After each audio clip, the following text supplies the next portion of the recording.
আসসালামু আলাইকুম, ওয়েলকাম করছি জান্স স্পোর্টস নিউজ এবং অন্য ধর্মের যারা জান্স স্পোর্টস নিউজ থেকে দেখছেন সবাইকে আন্তরিক শুভেচ্ছা ও ভালোবাসা। দর্শক, তামিম সাকিব, লিটন কুমার দাস তিনজন সিনিয়র ক্যাম্পেইনারকে ছাড়া বাংলাদেশ ক্রিকেট জাতীয় দলের চ্যাম্পিয়ন ট্রফির দল ঘোষণা করলো বাংলাদেশ ক্রিকেট বোর্ড। প্রথমে আপনাদেরকে জানিয়ে দিই এই দলে কারা কারা আছেন, কিংবা যারা বাংলাদেশ ক্রিকেটকে নিয়মিত দেখেন, ফলো করেন, তারা নিশ্চয়ই জেনে গেছেন যে কোন কোন প্লেয়াররা চ্যাম্পিয়ন ট্রফিতে খেলতে যাচ্ছেন বাংলাদেশের হয়ে, নেতৃত্ব দিতে যাচ্ছেন বাংলাদেশের হয়ে, নিশ্চয়ই আপনারা দেখছেন। তবে তারপরও একটু জানিয়ে দিই বাংলাদেশ জাতীয় দলের চ্যাম্পিয়ন ট্রফিতে কারা কারা খেলবেন। নাজমুল হোসেন শান্ত, লট অধিনায়ক তিনি বাংলাদেশ জাতীয় দলের। নাজমুল হোসেন শান্ত একটু আগেই তামিম ইকবাল অবসরকে ঘিরে একটা ফেসবুকে স্ট্যাটাসও দিয়েছেন। নাজমুল হোসেন শান্ত অযোগ্য একজন ক্যাপ্টেন। ওয়ানডে দলের বাংলাদেশ ওয়ানডে দলের যে লেভেলের বাংলাদেশ ওয়ানডে দল, সেই লেভেল অনুযায়ী উনি ওয়ানডে দলের অধিনায়কত্ব আসলে যোগ্য না আমি মনে করি। লিটন কুমার দাস নাই, সেটা তো বললামই। নাজমুল হোসেন শান্ত অধিনায়ক। তানজিদ হাসান তামিম 2023 বিশ্বকাপে মনে আছে তো, 2023 ওয়ানডে বিশ্বকাপে হেরে গেছিলাম আমরা, কার জন্য? ওপেনিংয়ে যাবা আসা আসছে গোপাল যাচ্ছে গোপাল। তানজিদ হাসান তামিম বড় টুর্নামেন্টে, বড় ইভেন্টে এরা খেলতে পারে কিনা, এদের ব্যাট যায় কিনা, এদের পা যায় কিনা, সেটা এখন দেখার বিষয়। আরো একবার ভুল করলো বাংলাদেশ ক্রিকেট বোর্ড। তানজিদ হাসান তামিমকে, জুনিয়র তামিমকে দলে রেখে আরো একবার ভুল করলো বাংলাদেশ দল। সৌম্য সরকার দারুণ ছন্দে আছেন, সৌম্য সরকারকে রেখেছেন বাংলাদেশ দল। ওয়েস্ট ইন্ডিজের বিপক্ষে তিনি দারুণ ইনিংস খেলেছেন সৌম্য সরকার, দারুণ ছন্দে আছেন সৌম্য সরকার। সৌম্য ভক্তরা, বাংলাদেশ ক্রিকেট ভক্তরা, সৌম্যর সেই ক্লাসিক্যাল শটে দেখার অপেক্ষা আছে। আমার দেশি ভাই সৌম্য সরকার থাকছেন এই দলে, চ্যাম্পিয়ন ট্রফির এই 15 জনের বহরের দলে সৌম্য সরকার থাকছেন। পারভেজ হোসেন ইমন এখন পর্যন্ত কোনো ওয়ানডে খেলেনি। পারভেজ হোসেন ইমন এখন পর্যন্ত কোনো ওয়ানডে খেলেনি, 2টা না 3টা টি20 খেলছে, এক্সপেরিমেন্ট করছেন। পারভেজ হোসেন ইমনকে নিয়ে আপনি এক্সপেরিমেন্ট করেন, পারভেজ হোসেন ইমনকে নিয়ে বড় বড় টুর্নামেন্টে আপনি এক্সপেরিমেন্ট করেন। আপনার কি লজ্জা হয় না? বড় বড় টুর্নামেন্টে চাপ থাকে আলাদা, একটা প্রেশার থাকে আলাদা, এই প্রেশার সবাই নিতে পারে না। আপনি কি বুঝেন না? বুঝেও না বোঝার ভান করেন আপনি। বোধগম্য হয় কিনা আপনার সিলেকশন প্যানেলের দিকে বলছি। পারভেজ হোসেন ইমনকে আপনি কোন বিবেচনায় চ্যাম্পিয়ন ট্রফি দলে নিয়েছেন সেটা এখন দেখার বিষয়। পারভেজ হোসেন ইমন কেন জাতীয় দলে সেটা এখন দেখার বিষয়। মুশফিকুর রহিম সিনিয়র ক্যাম্পেইনার আফগানিস্তানের বিপক্ষে, আমি যদি ভুল না করি আফগানিস্তানের বিপক্ষে তার ইনজুরিতে পড়ে, বিপিএলও তিনি ইনজুরিতে আছেন। তবে প্রধান নির্বাচক তিনি বলেছেন যে চিটাগাং পর্বে মুশফিকুর রহিমকে আমরা আবারও গ্লাভস হাতে দেখতে পারবো। অর্থাৎ ওয়ানডে দলে, চ্যাম্পিয়ন ট্রফি ওয়ানডে দলে মুশফিকুর রহিম উইকেট কিপার হিসেবে খেলবেন। ব্যাকআপ উইকেট কিপার হিসেবে আছেন জাকির আলী অনিক কিংবা আপনাদেরকে বলছি পরেই, আগে আপনাদের স্কোরটা জানিয়ে দেখি। মুশফিকুর রহিম পরে তাহিদ হৃদয়কে ওয়ানডে দলে রেখেছেন selection panel. Mahmudullah Riyad senior campaigner. Mehedi Hasan Miraz, তাকে ভাবছিলাম যে ভাইস ক্যাপ্টেন কিংবা ক্যাপ্টেন্সি দেওয়ার দায়িত্ব দেওয়া হয় কিনা, কিন্তু এই চ্যাম্পিয়ন ট্রফি দলে বাংলাদেশ দলে কোনো ভাইস ক্যাপ্টেন নেই, এটাও একটা হাস্যকর বিষয়। এটা বাংলাদেশ দলের ওয়ানডে ফরম্যাট, বাংলাদেশ ক্রিকেট জাতীয় দলের প্রিয় ফরম্যাট, সেখানে তাদের কি বলে ভাইস ক্যাপ্টেন না। যাই হোক, জাকির আলী অনেক তিনি উইকেট কিপার করতে পারেন, যেটা বলছিলাম জাকির আলী অনেক তিনি উইকেট করতে পারবেন। এবং রিশাদ হোসেন তিনি আছেন লেগ স্পিনার হিসেবে। প্রথমবার কোনো বাংলাদেশ একজন ক্রিকেটার লেগ স্পিনারের চ্যাম্পিয়ন ট্রফিতে তিনি মাঠ মাতাবেন। নাসুম আহমেদ একমাত্র বামহাতি স্পিনার, বাংলাদেশ দলে একমাত্র বামহাতি স্পিনার নাসুম আহমেদ। অর্থাৎ নাসুম আহমেদের আশা করছি তিনি পুরো ম্যাচটাই, পুরো টুর্নামেন্টটাই তিনি ফুলফিলভাবে খেলবেন। এখানে পক্ষ বিপক্ষ, কোন দলের দুর্বল পয়েন্ট, কোন দলের হার্ড পয়েন্ট, এগুলো না ভেবে নাসুম আহমেদকে আপনি চাইলে সবগুলো ম্যাচ খেলাতে পারেন। এটা লেফট স্পিনার, যে কোনো দলের জন্য গুরুত্বপূর্ণ রোল প্লে করতে পারে। এবং আর্লি উইকেট ফেলানোর কিংবা ব্রেক ধরে দেওয়ার জন্য নাসুম আহমেদ গুরুত্বপূর্ণ রোল প্লে করতে পারে। তানজিদ হাসান সাকিব পেসার, 4 পেসার নিয়েছেন বাংলাদেশ দল, 5 পেসার নিয়েছেন বাংলাদেশ দলের। 5 পেসারের ভিতরে কারা কোন দলে খেলবেন, কোন দলের বিপক্ষে খেলবেন? পাকিস্তানে দুবাই যেহেতু চ্যাম্পিয়ন ট্রফি হবে, তানজিদ হাসান সাকিব তিনি জায়গা করে নিয়েছেন চ্যাম্পিয়ন ট্রফির দলে। নাহিদ রানা এখন পর্যন্ত ওয়ানডে খেলেননি, তিনি খেলবেন, ডেবু হবেন, অর্থাৎ দুইটা প্লেয়ারকে আমরা চ্যাম্পিয়ন ট্রফিতে ডেবু দেখতে পাচ্ছি। নাহিদ রানা তো শুরু থেকেই খেলবেন, এখন পর্যন্ত বাংলাদেশের কিংবা বিশ্বের সব বোলারদের আতঙ্কের নাম হলো নাহিদ রানা। সুতরাং নাহিদ রানাকে আমরা দেখতে পারি, প্রথম থেকেই চ্যাম্পিয়ন ট্রফিতে দেখতে পারি, দেখার চান্স আছে। তাসকিন আহমেদ ও মুস্তাফিজুর রহমান, অর্থাৎ একজন বামহাতি পেসার নিয়ে বাংলাদেশ দলের স্কোয়াড ঘোষণা করলো।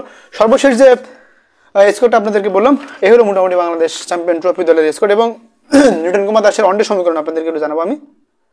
লাস্ট 5টা ওয়ানডেতে লিটন কুমার দাস অথবা নিজেকে প্রুভ করতে পারেনি। ক্লাসিক্যাল লিটন কুমার দাস, দারুণ প্রতিভাবান Liton Kumar Das, senior campaigner experience Tanzid Hasan তামিমের থেকে 1000 গুণ ভালো লিটন কুমার দাস। তাকে নেওয়া হলো না কেন? প্রশ্ন সিলেকশন প্যানেলের কাছে। লিটন কুমার দাস এখন পর্যন্ত 84টি ওয়ানডেতে 83 innings, 84 ওয়ানডেতে 83 innings senior campaigner Bangladeshi. আরও একজন ওপেনার ব্যাটসম্যান 100 ওডিআই খেলার মাইল ফলো স্পর্শ করতেন লিটন কুমার দাস। রাখলেন না তাকে ওয়ানডে দলে, রাখলেন না লিটন কুমার দাসকে আপনি ওয়ানডে দলে, চ্যাম্পিয়ন ট্রফির দলে। মিন্টের একটু ব্যাকফুটে পড়ে গেছে। আফগানিস্তানের ওয়েস্ট ইন্ডিজের বিপক্ষে তিনি ভালো খেলতে পারেনি, আফগানিস্তানের বিপক্ষে তিনি ভালো সন্তান সম্ভব হওয়া, তার স্ত্রীর সন্তান সম্ভব হওয়ার কারণে লিটন কুমার দাস ছিলেন না। পরবর্তীতে তিনি ওয়েস্ট ইন্ডিজে ভালো করতে পারেনি। ইভেন বিপিএল ও লাস্ট 4টা ম্যাচে ভালো করেনি, পরবর্তী ম্যাচে একটা ম্যাচ ড্রপ দেওয়া হয়। পরের ম্যাচে তিনি তার লিটন কুমার দাসের যে ছন্দে ফিরে আসা, লিটন কুমার দাস যেভাবে ব্যাটিং করেন সেটা আমরা দেখতে পেয়েছি। এবং 94 ম্যাচে 93 ইনিংসে লিটন কুমার দাস 2569 রান করে, 2569 রান করে বেস্ট 176 জিম্বাবুয়ের বিপক্ষে। মনে আছে তো নিশ্চয়ই? জিম্বাবুয়ের বিপক্ষে লিটন কুমার দাস বাংলাদেশি একমাত্র ক্রিকেটার ওয়ানডে ক্রিকেটের ইতিহাসে সৌম্য সরকারের পরে ওয়ানডেতে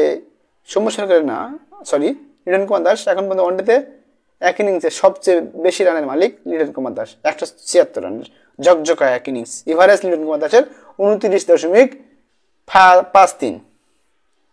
এটা হলো মোটামুটি লিটন কুমার দাসের স্ট্রাইক রেটও মোটামুটি ভালো, তিনি 86.03 স্ট্রাইক রেট তার। এবং লিটন কুমার দাসের ওয়ানডেতে 5টা সেঞ্চুরি। জি, লিটন কুমার দাস ওয়ানডেতে এখন পর্যন্ত 5টা সেঞ্চুরি করেছেন, 12টি হাফ সেঞ্চুরি, তিনি 4 মেরেছেন 274টি এবং 145টি 6 মেরেছেন, 45টি 6 মেরেছেন লিটন কুমার দাস। সিনিয়র একজন ক্যাম্পেনার। পারভেজ হোসেন ইমনকে আপনি জাতীয় দলে নেন, ওয়ানডেতে খেলেননি তিনি, ওয়ানডেতে খেলে না পারভেজ হোসেন ইমন, তাকে আপনি টপ অর্ডার ব্যাটার হিসাবে সুযোগ দেন। আপনি কি বোঝাতে চান জাতিকে? আপনি জাতিকে কি বোঝাতে চান? জাতি আসলে বুঝতে চায়, জাতির বুঝতে চাওয়া উচিত, বুঝতে জানো জাতি চায়, জাতি আসলে বুঝতে চায়। এখন আমরা একটু আপনারা অপেক্ষা করবেন, আমরা এখন পারভেজ হোসেন ইমনের ইন্টারন্যাশনাল ক্রিকেট আমরা একটু দেখবো। দেখি গুগল মহোদয় কি বলে। পারভেজ হোসেন ইমন,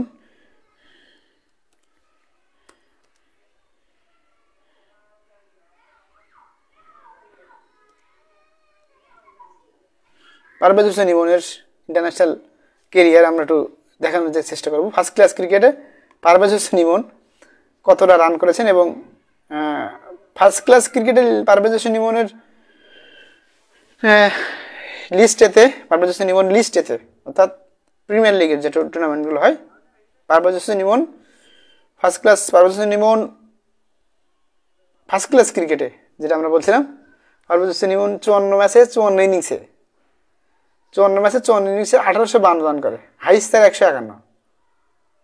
151 এবং পারভেজ হোসেন ইমনের 4টা মাত্র সেঞ্চুরি আছে ফার্স্ট ক্লাস ক্রিকেটে প্রিমিয়ার লিগে ওয়ান ডে ভার্সনে যে টুর্নামেন্টগুলো হয় সেই টুর্নামেন্টে। গুগল মহোদয় যেটা বলছে, আমি না, গুগল মহোদয় বলছে। গুগল মহোদয় বললেন যে এটা তার 4টা মাত্র সেঞ্চুরি, 11টি মাত্র অর্ধশত, অর্থাৎ তিনি আর্লি আউট হয়ে যান ম্যাক্সিমাম উইকেটগুলোতে। এবং 54 ইনিংসে তিনি হাইস্ট তার 151, এভারেজ 35.61, এটা আর কি, স্ট্রাইক রেট 88.40। পারভেজ হোসেন ইমনের মোটামুটি এই অবস্থা। তবে বাংলাদেশ দলের যে স্কোরটা দিয়েছে সেখানে আমার কাছে মনে হয় বাংলাদেশ ক্রিকেট দল আবারও ভুল করলেন, আবারও মনে হয় ভুল করলেন যে পারভেজ হোসেন ইমন তাকে জাতীয় দলে রাখা কতটা যৌক্তিক সেটা এখন দেখার বিষয়।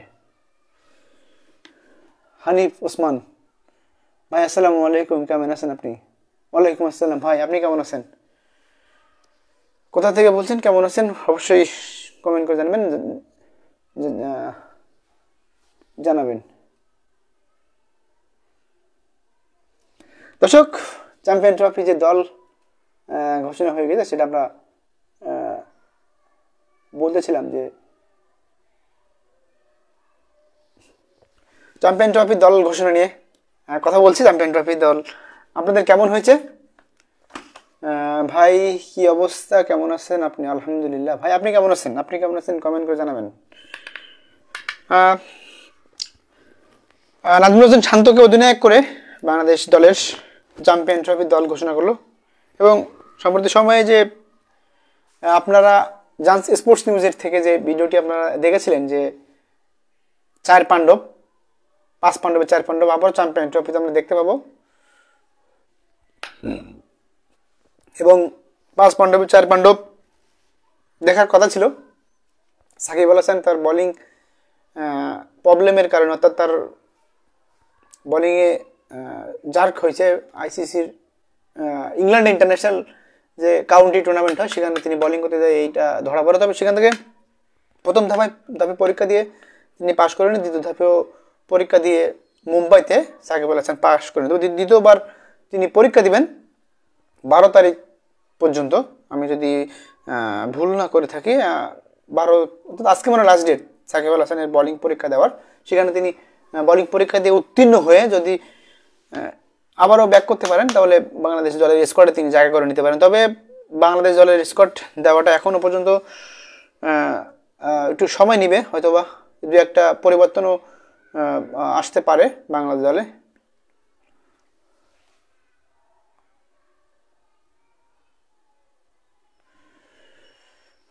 বাংলাদেশ দলের পরিবর্তন আসতে পারে।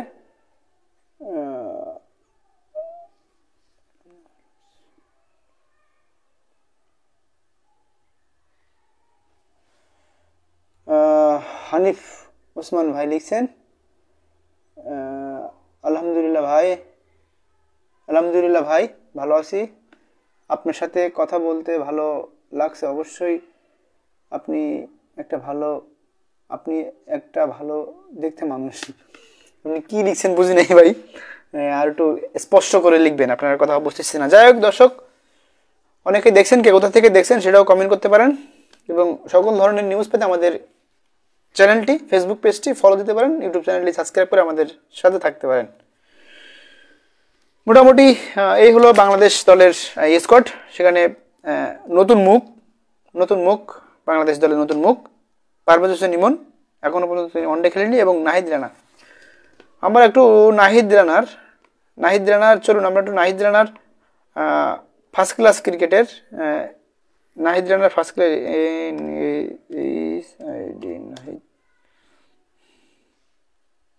নাহিদ রানার ফার্স্ট ক্লাস ক্রিকেট চলুন একটু দেখে আসি। নাহিদ রানার ফার্স্ট ক্লাস ক্রিকেটে ওয়ানডে সমীকরণ কত, চলুন আমরা নাহিদ রানার দেখে আসি। নাহিদ রানা 2002 সালে জন্মগ্রহণ করে, 22 বছর বয়সী, 22 বছর 102 দিনের ছোট ভাই আমাদের junior. First class cricket Nahid Rana 13 ম্যাচে 13 ইনিংসে 636 বল করছে, রান দিছে 554, উইকেট পেয়েছে 30টি, 5 উইকেট 45 রানে, 5 উইকেট সর্বোচ্চ। এভারেজ 18, ইকোনমি খুবই ভালো 5.2, দারুণ বোলিং করেন নাহিদ রানা ওয়ানডেতে, অর্থাৎ 4 উইকেট পেয়েছেন একবার, 5 উইকেট পেয়েছেন দুবার নাহিদ রানা। চলে মোটামুটি প্রুভ করছেন ওয়ানডেতে, টি20তে নাহিদ রানা বিপিএলে বলেন কিংবা ওয়েস্ট ইন্ডিজের বিপক্ষে তিনি খেলেছেন নাহিদ রানা নিয়ে কোনো সংকোচ নাই, কনফিউজ নাই আমার ব্যক্তিগতভাবে। পারভেজ হোসেন ইমনকে নিয়ে আমি অনেক ভাবি, অনেক কনফিউজ নাহিদ রানা থেকে। তবে মোটামুটি এই হলো বাংলাদেশ দলের স্কোয়াড। সাকিব আল হাসান নাই, তামিম ইকবাল নাই, লিটন কুমার দাস নাই, 3জন সিনিয়র ক্যাম্পেনারকে ছাড়া বাংলাদেশ দলের ওয়েস্ট ইন্ডিজের দল ঘোষণা করলো বাংলাদেশ ক্রিকেট বোর্ড। সেখানে পারভেজ হোসেন ইমন নতুন মুখ এবং নাহিদ রানা মোটামুটি সবাই বাংলাদেশ দলের হয়ে খেলেছেন। মাহমুদুল্লাহ রিয়াদ ইতি টানবেন, মুশফিকুর রহিম ইতি টানবেন ওয়ানডে ক্রিকেটকে, জাকির আলী অনেক, মুশফিকুর রহিমের ব্যাকআপ উইকেট কিপার হিসেবে রিশাদ হোসেন, তিনি বাংলাদেশের প্রথম একজন লেগ স্পিনার, তিনি বাংলাদেশ দলে খেলবেন। উসমান ভাই লিখেছেন খারাপ, বাহ নাজমুল শান্তকে নিয়ে কি একটা বলেন নাজমুল শান্তকে নিয়ে কিছু একটা বলেন। নাজমুল হোসেন শান্তকে নিয়ে কিছু বলার নেই ভাই। নাজমুল হোসেন শান্ত তো আপনাদের বরিশালের হয়ে মাঠ পাতাচ্ছেন তিনি। নাজমুল হোসেন শান্ত বাংলাদেশ দলের ক্যাপ্টেন, কিছুক্ষণ আগে তেল মারলেন তামিম ইকবাল খানকে। তামিম ইকবাল খানের অবসর প্রসঙ্গে 12 মিনিট আগে আমি যখন লাইভে ঢুকতেছিলাম তখনই তার আগেই দেখলাম যে তামিম ইকবাল খানকে একটু তেল মারলেন, কারণ তামিম ইকবাল খান এখন বোর্ডে আসবেন, এটা তো তেল মারতে হবে। যাই হোক, মোটামুটি এইটাই বাংলাদেশ দলে। মেহেদী হাসান মিরাজ এবং যেটা বলছিলাম বাংলাদেশ দলের ভাইস ক্যাপ্টেনে চ্যাম্পিয়ন ট্রফিতে যে বাংলাদেশ দল খেলবেন সেখানে ভাইস ক্যাপ্টেন কেউ থাকছেন না, ভাইস ক্যাপ্টেন কেউ থাকে না। এটা আসলে বিষয়টা হাস্যকর, বিষয়টা খুবই যখন হাস্যকর। চলছে বিপিএল এর মাঝপথেই ঘোষণা হলো, সিলেট পর্বে ঘোষণা হলো বাংলাদেশ চ্যাম্পিয়ন ট্রফির দল। সেখানে অনেকে আছে অনেকে নাই, তবে যারা আছে সবার জন্য শুভকামনা থাকবে এবং বাংলাদেশ দল চ্যাম্পিয়ন ট্রফিতে ভালো কিছু করবে এমনটা আশা প্রত্যাশা আমরা সবাই করতে পারি। এমনটা আশা প্রত্যাশার জন্য আমরা করাটা স্বাভাবিক, কারণ দিন শেষে হারলেও বাংলাদেশ, জিতলো বাংলাদেশ, বাংলাদেশের বিকল্প বাংলাদেশকে নিয়ে আমরা সবাই একটু ভাবাটা যেন স্বাভাবিক, ভাবতে হয় আমাদের। বাংলাদেশ এবার চ্যাম্পিয়ন ট্রফিতে, লাস্ট চ্যাম্পিয়ন ট্রফিতে বাংলাদেশ দল নিউজিল্যান্ডকে হারিয়ে, আপনারা নিশ্চয়ই দেখেছিলেন সেই ম্যাচটি, নিউজিল্যান্ডকে হারিয়ে বাংলাদেশ দল প্রথমবারের মতো সেমিফাইনালে খেলে।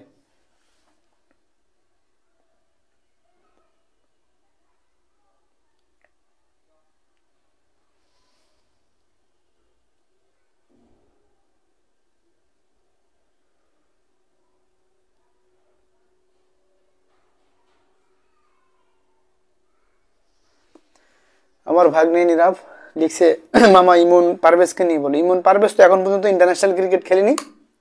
ফার্স্ট ক্লাস ক্রিকেটে 34টি ম্যাচ খেলেছে, 34 ম্যাচে তিনি মোটামুটি 4টা সেঞ্চুরি মোটামুটি চলে। তবে ইন্টারন্যাশনাল ক্রিকেট আর ফার্স্ট ক্লাস ক্রিকেট অনেক তফাৎ। ইন্টারন্যাশনাল ক্রিকেটের সাথে ফার্স্ট ক্লাস ক্রিকেট কিংবা বাংলাদেশ প্রিমিয়ার লিগ ক্রিকেটের কোনো মিল নেই, মিল থাকে না। মিল না থাকাটা যেন স্বাভাবিক। ইন্টারন্যাশনাল ক্রিকেটে আপনাকে খেলতে হলে অবশ্যই আপনাকে এক্সপেরিমেন্ট অভিজ্ঞতা সম্পন্ন হতে, এবং ইন্টারন্যাশনাল ক্রিকেটে আপনাকে নিজেকে প্রুভ করতে হলে অবশ্যই আপনাকে ওই লেভেলের বোলার, ওই লেভেলের সব কিছুতে আপনার মেনটেন করে আসতে হবে। কারণ ইন্টারন্যাশনাল সার্কিটটা টোটালি ডিফারেন্ট একটা ইন্টারন্যাশনাল ক্রিকেটটা টোটালি ডিফারেন্ট একটা টুর্নামেন্ট হয়। এটা আপনারা নিশ্চয়ই যারা দেখেন, যারা বাংলাদেশ ক্রিকেটকে ফলো করেন, বাংলাদেশ ক্রিকেটকে যারা দেখেন, তারা তো অবশ্যই জানেন যে ইন্টারন্যাশনাল ক্রিকেট একটু ডিফিকাল্ট সবার জন্য। তবে সেটা আস্তে আস্তে মানে নিতে হয়। তবে পারভেজ হোসেন ইমনরা আসলে হঠাৎ করে যায় এই ধরনের বড় একটা ইভেন্টে, চ্যাম্পিয়ন ট্রফির মতো একটা বড় ইভেন্টে আসলে নিজেদেরকে মানিয়ে নিতে পারবেন কি পারবেন না, সেটা এখন দেখার খুবই গুরুত্বপূর্ণ বিষয়। পারভেজ হোসেন ইমনরা কোথাও না খেলে পারভেজ হোসেন ইমনরা কোথাও না খেলে বাংলাদেশ চ্যাম্পিয়ন ট্রফির দলে জায়গা করে নেয়। কে বা কাদের ইশারা এটা হয়, কাদের ইশারা এটা ঘটে, সেটি এখন দেখার বিষয়। সেটি এখন নজর দিতে হবে বাংলাদেশ ক্রিকেট বোর্ডের। দর্শক, কে কোথা থেকে আমাদের সাথে যুক্ত আছেন অবশ্যই কমেন্ট করতে পারেন, এবং সকল ধরনের নিউজ পেতে অবশ্যই আমাদের চ্যানেলটি সাবস্ক্রাইব করে আমাদের সাথে থাকবেন। যে বিষয়ে কথা বলার জন্য ভিডিওটি করা, নিশ্চয়ই আপনারা আমাদের হেডলাইন দেখে বুঝতে পারছেন হঠাৎই কেন লাইভে চলে আসলাম। সাকিব আল হাসান, তামিম ইকবাল খান, লিটন কুমার দাসকে ছাড়া বাংলাদেশ দলের স্কোয়াড ঘোষণা।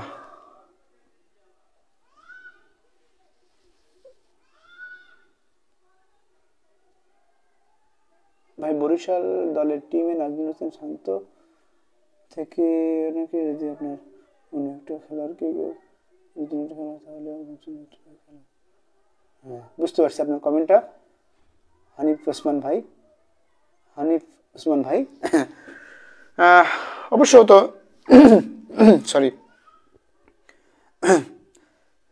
লিটন লিটন কুমার দাস চয়েস হতো আমার কাছে মনে হয়। লিটন কুমার দাস তিনি যদি তাকে যদি দলে রাখতেন, লিটন কুমার দাসকে যদি বাংলাদেশ দলে রাখতেন, সিনিয়র ক্যাম্পেনার, অভিজ্ঞতা সম্পন্ন, এবং বিপিএল এর লাস্ট ম্যাচের আগের ম্যাচে যে ম্যাচে আপনারা নিশ্চয়ই বিপিএল খেলা দেখছেন, বিপিএল যে ম্যাচে তিনি 76 করলেন, আমি যদি ভুল না করে থাকি 76, এর আগের ম্যাচে লিটন কুমার দাসকে ড্রপ দেওয়া হয়, রেস্ট দেওয়া হয়, যেটা একজন ইন্টারন্যাশনাল ক্রিকেটার কিংবা একজন ক্রিকেটারের জন্য খুব গুরুত্বপূর্ণ একটা রোল হয়। কারণ মানুষ খেলতে খেলতে কাজ করতে যখন ক্লান্ত হয়ে যায়, দেখবেন একদিন আপনি রেস্ট নিলেন, 2 ঘন্টা রেস্ট নিলেন, 5 ঘন্টা রেস্ট নিলেন, দেখবেন তখন তার পরের দিন আপনি দারুণভাবে ফুরফুরে মেজাজে রিকাভার করে আবার আপনি আপনার প্রতিষ্ঠানে আপনি ব্যাক করতে পারবেন। সুতরাং লিটন কুমার দাসকে যে লাস্ট ম্যাচে যিনি বিপিএলে যে লাস্ট ম্যাচে যিনি 50 করলেন, তাকে ড্রপ দিয়ে, অর্থাৎ রেস্ট দিয়ে, ড্রপ না রেস্ট দিয়ে তাকে আবারও ইন্টারন্যাশনাল বিপিএল এর ম্যাচে খেলালেন এবং তিনি প্রুভ করলেন 76 রানের এক দুর্দান্ত ইনিংস খেলেন। এবং আজকেও লিটন কুমার দাসের খেলা আছে, আমি সেটাই দেখানোর জন্য আপনাদের সাথে ঢুকছি। এখন ঢাকা এবং রাজশাহীর যে খেলাটি হচ্ছে বিপিএল এর, সেই খেলাটি নিউজও আপনাদেরকে আমরা একটু দেওয়ার চেষ্টা করি। একটু আপনারা অপেক্ষা করুন, আমরা চেষ্টা করতেছি যে আরও একটি নিউজ দেওয়ার জন্য। দর্শক, কে কোথা থেকে আমাদের সাথে এখন যুক্ত আছেন, পরবর্তীতে যারা আমাদেরকে দেখবেন অবশ্যই কমেন্ট করে আমাদেরকে জানান কোথা থেকে দেখছেন, কথা শুনতে পাচ্ছেন কিনা আমাদের। টস পর্ব শেষ, আমি যদি ভুল না করে থাকি। ইয়াস, লিটন কুমার দাস এখনও স্ট্রাইক পাননি, 1 বল হয়ে গেল। তানজিদ হাসান তামিম যিনি আছেন আমাদের চ্যাম্পিয়ন ট্রফির দলে, তিনি আছেন। 2 বলে 4 করছেন তিনি। খেলা শুরু হয়ে গেছে। রাজশাহী টস জিতে ফিল্ডিং করার সিদ্ধান্ত নেয় সানজামুল, তিনি বোলিং করছেন। এখন দারুণ ম্যাচ হবে। খুব আশা করে বাংলাদেশের ফিল্ম ইন্ডাস্ট্রির সুপারস্টার সাকিব খান, তিনি ঢাকা ক্যাপিটালের মালিক, ঢাকা ক্যাপিটালের দল নিয়েছেন, বিপিএলে খেলতে আসছেন। তবে তার দল এখন পর্যন্ত শক্ত অবস্থানে নেই। তবে লিটন কুমার দাসরা যদি সব কিছু ঠিক থাকে, হয়তোবা বিপিএল দারুণভাবে শেষ করবেন লিটন দাস। দারুণ প্রতিভাবান Liton Das, classical Liton Das, super class Liton Das.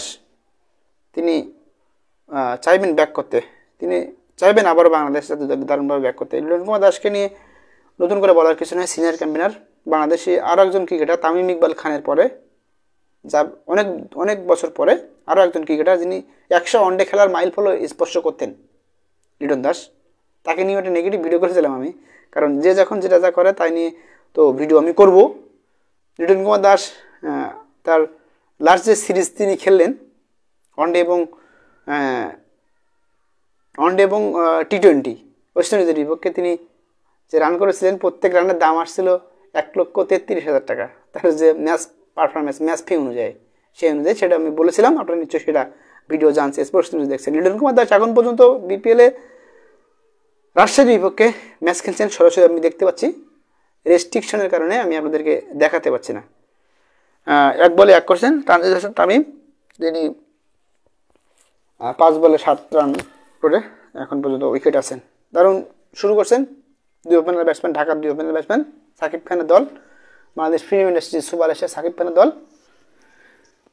দর্শক, কে কোথা থেকে আমাদের সাথে যুক্ত আছেন সেটা আমাদেরকে জানাতে পারেন। রাজশাহীর মোহাম্মদ হারিস, এনামুল হক বিজয়, ইয়াসির আলী, আকবর আলী, মেহরাব হোসেন আপ্পি, রায়ান বোল্ট, সাব্বির রহমান, সোহাগ গাজী, তাসকিন আহমেদ, শরীফুল ইসলাম, সানজামুল ইসলাম। ঢাকার তানজিদ হাসান, লিটন দাস, সাব্বির রহমান, এখানে কোন সাব্বির হাসান, মুনিম শারিয়ার, রিয়াজ হোসেন, তেশরা পেরেরা, মুসাদ্দেক হোসেন সৈকত, মোহাম্মদ সাইফুদ্দিন, মোহাম্মদুল সাইদ, মুস্তাফিজুর রহমান, মুকিদুল হোসেন, আবু জাহিদ চৌধুরী রাহি।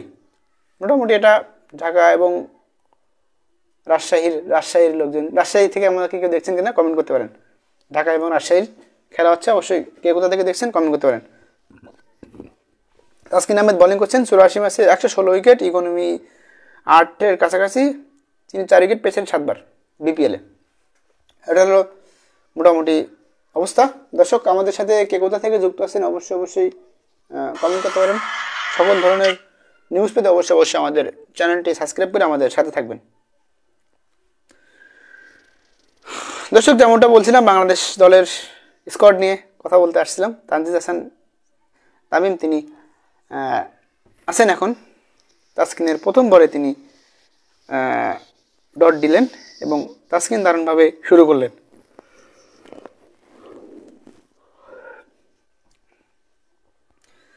চ্যাম্পিয়ন ট্রফির দলে জায়গা করে নিয়েছেন তাসকিন আহমেদ। বাংলাদেশি 5 জন পেসার এই চ্যাম্পিয়ন ট্রফির দলে, বাংলাদেশি 5 জন পেসার এই চ্যাম্পিয়ন ট্রফি দলে অংশগ্রহণ করবেন, খেলবেন। তার ভিতরে নতুন উত্তি ক্রিকেটার নাহিদ রানা এবং তানজিদ হাসান সাকিব, তাসকিন আহমেদ ও মুস্তাফিজুর রহমান, এই 5 জন ক্রিকেটার বাংলাদেশের পেস ডিপার্টমেন্ট সামলাবেন। এবং ব্যাটিংয়ে যদি আমি দেখি, ব্যাটিং আসলে মাহমুদুল্লাহ রিয়াদ, মুশফিকুর রহিম ছাড়া আমি এরকম আর কারোর ব্যাটিং দেখছি না। লর্ড শান্ত কি কোথায় ব্যাটিং করবেন, কত নম্বর ব্যাটিং করবেন, সেটাও এখন দেখার বিষয়। তবে সৌম্য সরকারকেও কিছুটা ভরসা করা যায়, বিপিএলে ফিরবেন তিনি, খুব শীঘ্রই বিপিএলে ফিরছেন হয়তো বা সৌম্য সরকার। সেটাও আমরা অবশ্য আপনাদেরকে জানানোর চেষ্টা করবো যে কবে নাগাদ বিপিএলে ফিরবেন সৌম্য সরকার। রংপুরের হয়ে মাঠ মাতাবেন সৌম্য সরকার এবং ওয়েস্ট ইন্ডিজের বিপক্ষে তিনি ইনজুরিতে পড়েন ওয়েস্ট ইন্ডিজের মাটিতে, তারপরে তাকে মাঠে ফেরানো হয়নি। তবে ফিটনেস নিয়ে মিরপুরের প্রতিনিয়ত ঘাম জড়াচ্ছেন সৌম্য সরকার। খুব তাড়াতাড়ি সৌম্য সরকার আবারও বাংলাদেশের হয়ে কিংবা ঘরোয়া ক্রিকেটে মাত মাতাবেন। চিটাগাং পর্ব থেকে সৌম্য সরকারকে হয়তো আমরা অ্যাভেলেবল দেখতে পারবো।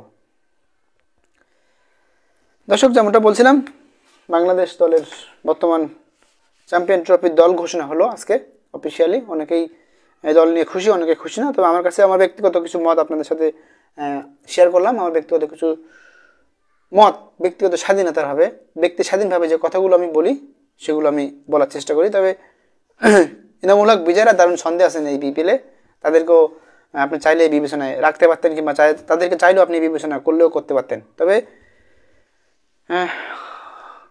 বাংলাদেশ দলের স্কোয়াডের যে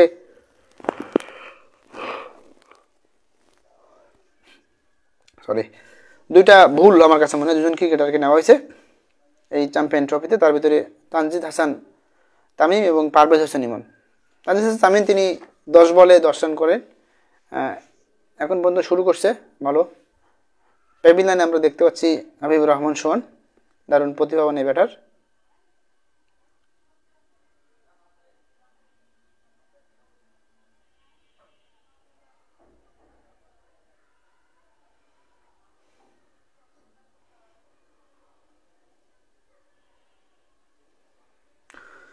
দর্শক, কোথা থেকে আমাদের সাথে দেখছেন, কোথা থেকে আমাদের সাথে যুক্ত হয়েছেন সেটা অবশ্যই কমেন্ট করে জানাতে পারেন এবং সকল ধরনের নিউজ পেতে আমাদের চ্যানেলটি সাবস্ক্রাইব করে আমাদের সাথে থাকবেন অবশ্যই। এবং এই বলে লাইভটা শেষ করতে হচ্ছে। 30 মিনিট লাইভ করবো বলে ভাবছিলাম, আর 1 মিনিট সময় দেবো, 1 মিনিট থাকবো লাইভে। 1 মিনিট পরে লাইভ থেকে বেরিয়ে নেবো। দর্শক, আপনাদেরকে আমি আরও একবার এক নজরে শেষবারের মতো জানিয়ে দিই চ্যাম্পিয়ন ট্রফিতে বাংলাদেশ দলে কোন কোন ক্রিকেটার থাকছেন, কোন কোন ক্রিকেটার থাকছেন না। নাজমুল হোসেন শান্ত তিনি থাকছেন অধিনায়ক হিসাবে বরাবরই। তানজিদ হাসান তামিম, সৌম্য সরকার, পারভেজ হোসেন ইমন নতুন ডেবু হবে তার চ্যাম্পিয়ন ট্রফিতে। মুশফিকুর রহিম, তাহিদ হৃদয়, মাহমুদুল্লাহ রিয়াদ, মেহেদী হাসান মিরাজ, যাকে আমরা অধিনায়ক হিসেবে ভাবছিলাম তিনি অধিনায়ক হতে পারতেন কিনা, অধিনায়ক হতেন কিনা সেটাও দেখছিলাম। জাকির আলী অনিক তিনি আছেন দলে প্রথমবারের মতো, এবং রিশাদ হোসেন প্রথমবারের মতো বামাতে ডানাতে একজন লেগ স্পিনার তিনি বাংলাদেশ দলের হয়ে চ্যাম্পিয়ন ট্রফিতে মাত মাতাবেন, প্রথম তিনি একজন ক্রিকেটার। নাসুম আহমেদ একমাত্র বামহাতি স্পিনার, তিনি বাংলাদেশ দলের হয়ে খেলবেন চ্যাম্পিয়ন ট্রফিতে। 10 জায়গা নিয়েছেন নাসুম আহমেদ, তানজিদ হাসান সাকিব। এগ্রাসি দারুণ প্রতিভাবান পেসার, বাংলাদেশ দলের হয়ে চ্যাম্পিয়ন ট্রফিতে তিনি মাঠ মাতাবেন। নাহিদ রানা নতুন চ্যাম্পিয়ন ট্রফিতে প্রথম ডেবু হবেন চ্যাম্পিয়ন ট্রফিতে নাহিদ রানার। আশা করি এই ছেলেটা দারুণ প্রতিভাবান। তো সে বলতে না বলতে লিটন কুমার দাস পুল শট করে স্পিন বলে শানজামুল ইসলামে বলে 4 মেরে দিলেন। সন্দেহ ফিরছেন লিটন কুমার দাস, ফিরলেন লিটন কুমার দাস, কিন্তু বাংলাদেশ দলের স্কোয়াডে নাই, তিনি থাকছেন না। Taskin Ahmed pacer, senior pacer Taskin Ahmed, এবং মুস্তাফিজুর রহমান সিনিয়র ক্যাম্পেনার, তিনিও থাকছেন এই চ্যাম্পিয়ন ট্রফির দলে। দর্শক এই হলো মোটামুটি দল। অনেকেই খেলা দেখার কমেন্টে লিখছেন মিসু তামিম ইকবাল, মিসু সাকিব আল হাসান, অবশ্যই দুজন লিজেন্ড ক্রিকেটার বাংলাদেশ দল থেকে এক প্রকার রিটায়ার্ড করছে বলা চলে, এক প্রকার অবসর নিয়েছে বলা চলে, এমনটা আমরা ধারণা করতেই পারি। দর্শক কে কোথা থেকে আমাদের সাথে যুক্ত আছেন, কখন আমাদের সাথে কে কোথা থেকে দেখছেন অবশ্যই কমেন্ট করে জানাতে পারেন। এবং সকল ধরনের নিউজ পেতে অবশ্যই আমাদের YouTube channel Jahns sports news, Facebook page Jahns sports news, Instagram Jahns sports news, TikTok follow দিয়ে ঘুরে আসতে পারেন, দেখতে পারেন এবং সকল ধরনের নিউজ পেতে আমাদেরকে সাপোর্ট করতে পারেন, আমাদের সাথে থাকতে পারেন। আশা করি আপনাদের জন্য ভালো ভালো নিউজ আমরা দিতে পারবো। দর্শক সবাই ভালো থাকবেন, সুস্থ থাকবেন, আল্লাহ হাফেজ।